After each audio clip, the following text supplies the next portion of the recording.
niongee neno moja tu. Familia bora ni familia ambayo inakula pamoja, inalala pamoja na inafanya kila kitu pamoja. Familia bora, na kwa sababu mkiwa pamoja, naamini pia tunalea vizuri watoto wetu, na tunatarajia kwamba hao watoto ndo watakao kuwa viongozi wa kesho. Kwa hiyo tuwaombe sana wenzetu, wazazi wa wilaya ya Igunga, tukae pamoja. Wakina mama, tukipata kipato sio cha kwangu, ni cha familia. Kuna kuteleza, baba alikuwa na kipato, lakini amekupa muda na wewe ukaenda kutafuta, basi kile kipato unachopata kilete mezani, mpange kwa ajili ya maendeleo ya familia. Asante.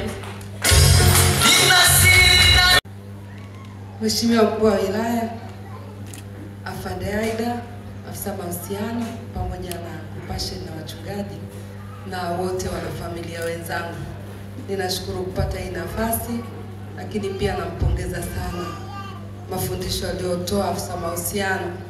Kwa kweli sihitaji kuyarudia, yamejaa upako, na tukiyafuatilia tutakuwa na familia bora. Mimi pia ni mwanafamilia ambayo nimekaa kwenye ndoa miaka 33. Nina handsome moja matata, handsome boy, Black Beauty, apunge mkono kwa heshima yake. Black Beauty, nina Black Beauty matata. Siku zote za maisha yangu tulifunga ndoa na tuna watoto 4, wa kike 1, wa kiume 3. Napenda kuachia neno moja zuri sana, tena litawaponya. Dawa ya ndoa ni msamaha. Dawa ya ndoa, mwambie jirani yako, ni msamaha.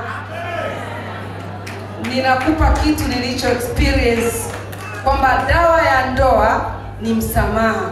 Nirudi sasa kwenye mambo yetu. Mimi ninasimamia huduma za kiuguzi katika wilaya ya Igunga.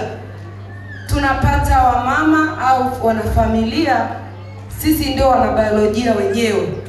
Kabla hata mama hajashika mimba, tunajua kwamba afya yake itakidhi au haikidhi, na akibeba ujauzito tunataka kutoa taifa lililo bora.